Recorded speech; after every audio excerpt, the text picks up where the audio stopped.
The United States launched fresh strikes on Iran early on Thursday in a second day of attacks that leave a ceasefire and potential end to the war increasingly vulnerable.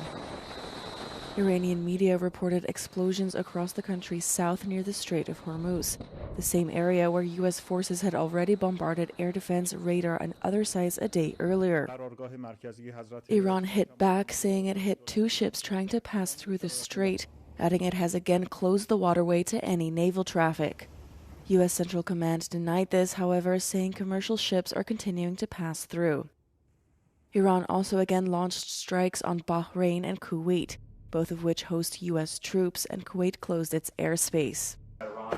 If Iran does not accept U.S. terms for ending the 3-month-old war, U.S. President Donald Trump said the U.S. would continue its bombing campaign. Earlier this week, he had suggested a peace accord was just days away.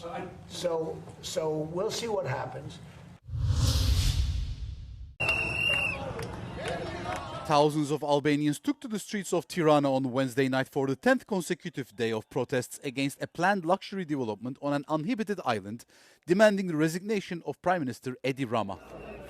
Gathering at Iskenderbe Square before marching towards Parliament, the crowds chanted against both Rama and former Prime Minister Salih Berisha. The nationwide demonstrations began to protect Sazan Island and the Pishepora area from a project funded by US President Trump's son-in-law, Jared Kushner, but has since expanded into a wider movement.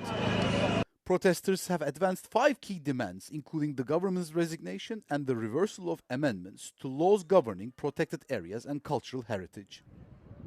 The government maintains that the Adriatic Coast project is transformational for the nation's high-end tourism market and its push for European Union membership. However, the European Commission urged Albanian authorities to act without delay to avoid undermining Chapter 27 of its accession talks, which requires alignment with European environmental rules. Prime Minister Rama previously stated the backlash is being driven by bots and external forces. Organizers stated the protests will continue in the coming days. Of social media for pushing false narratives.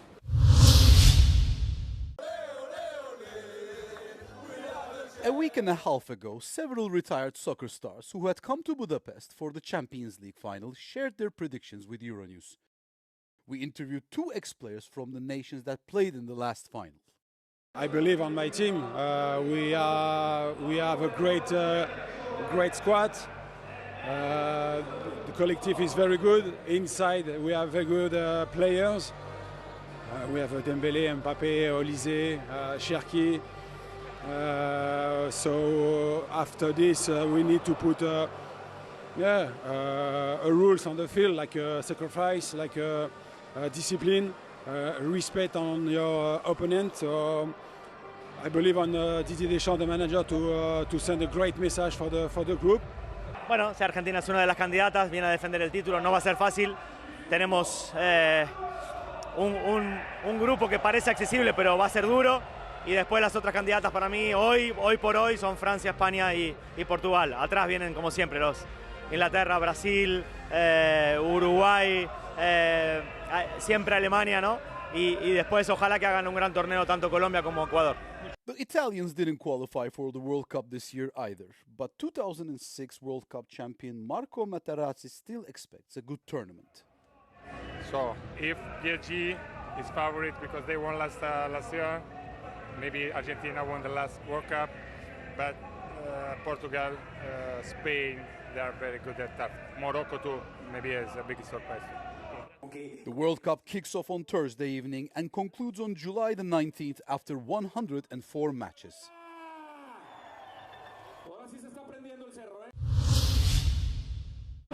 The New Age Defense Summit in Berlin is all about the lessons learned from the drone war in Ukraine. Nein, wir sind noch nicht an dem Punkt, wo wir sein müssten, aber wir können hier viel lernen. Zum einen haben wir den Austausch unter der Industrie, aber auch mit Beschaffern, aber auch mit Politik. Und ich glaube, da sind wir schon weiter als vor 3, 4, 5 Jahren, wo wir jetzt auch intensiver uns austauschen. Und vor allem lernen wir hier auch viel von den ukrainischen Freundinnen und Freunden, was die für Erfahrungen haben, die sie leider bitterlich bezahlen. A drone was recently shot down over eastern Latvia after entering the NATO members' airspace from Russia. For the Baltic states, the threat has long been a reality. They are therefore investing heavily in new capabilities and defense technologies. I think the reaction has been actually quite strong. There's a lot of resolve. You see defense spending going up. You see a lot of new capabilities being developed. The Estonian military has grown significantly. We have a new transformation command that is looking at all these new technologies and making sure that we are more advanced and have more innovative technologies used by our military.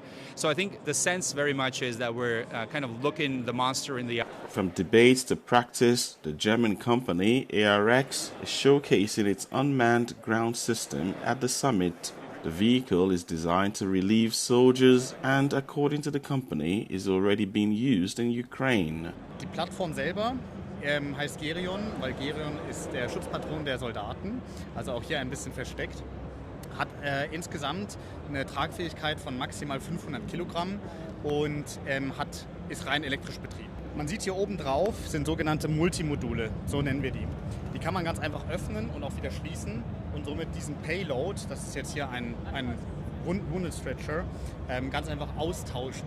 Also man hat hier nicht mehr eine Limitierung, dass man sagt, ich habe nur einen Use Case, sondern ich kann hier einen Logistikkorb draufpacken, ich kann hier aber auch sehr viel advanced oder sehr viel fortgeschrittenere, intelligentere Systeme, Payloads draufpacken. The war in Ukraine has shown how quickly modern warfare is changing. Drones, autonomous systems, and new software solutions are being further developed and deployed directly on the front line within just a few months. At the summit, politicians, military personnel, and companies are therefore not only discussing increased defense spending, but also how these resources are being used. Germany doing good, but on the other hand, Germany spends only 2% of overall budget to new solutions to drone industry.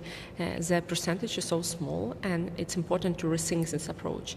I'm not telling you that Germany should allocate 100% of the money to new industry. It's important to find this balance.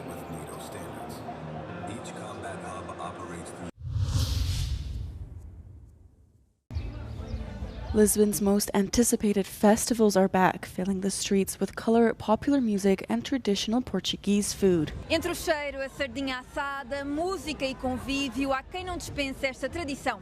Viemos perceber o que torna os Santos Populares tão especiais. É uma época de festa, uma época de felicidade, uma época de muito convívio. Para mim é a festa mais importante que tem em Lisboa.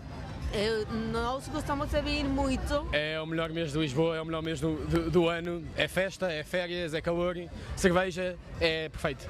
Comemoração e uma união entre o bairro. Eu acho que fala também da cultura local e coisas novas a explorar. No caso, a gente é estrangeiro e nós adoramos vir viver os lugares de forma que eles existem do jeito que eles são. Every year, the popular Saints Festival continues to attract thousands of visitors, but despite the passage of time, some elements remain unchanged. O que é que não pode faltar numa noite de Santos Populares? A alegria, boa disposição e a bela da bifana, claro. Cerveja, sardinha e chouriço e música, boa música. As comidas é meu ponto fraco e é o forte da festa. Todas as comidas são incríveis. Most of Lisbon's festivals end on June 13th, the feast day of Saint Anthony, one of the favorite saints of Lisbon's residents. Until then, the atmosphere is one of celebration and camaraderie.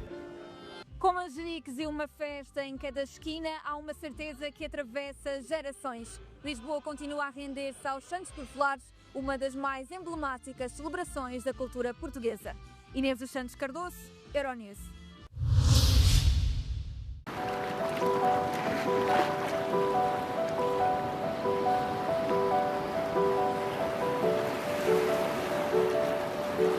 Most of it kind of travels via our rivers towards the ocean. It ends up in the rivers, and by water and by rain, it flows towards the oceans of the world.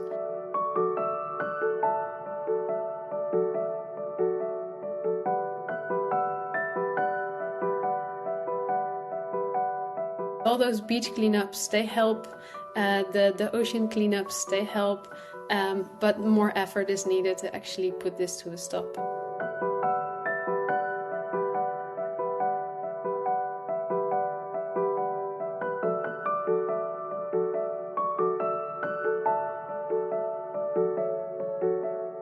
We place a tube at the bottom of a waterway. There's little holes in that tube and we pump air through that and it creates a curtain of bubbles going upwards. And if you have a canal or a river flowing towards the ocean and you place this bubble curtain diagonally, we can kind of guide the plastic and other debris towards the side of the river where we can collect it. We don't hinder fish, we don't hinder ship traffic.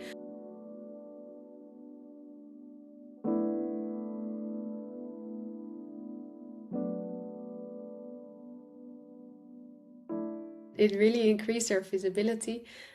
Also, a lot of doors have opened. That really kind of made a huge push for us to go international and bring our solution to where it's needed.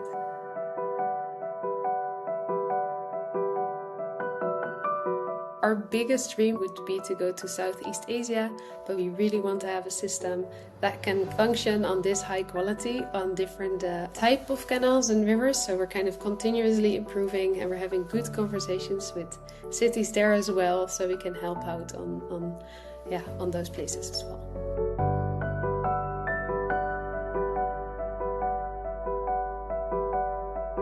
To see those kind of popping up on all the crucial places in the world, that would be the biggest dream.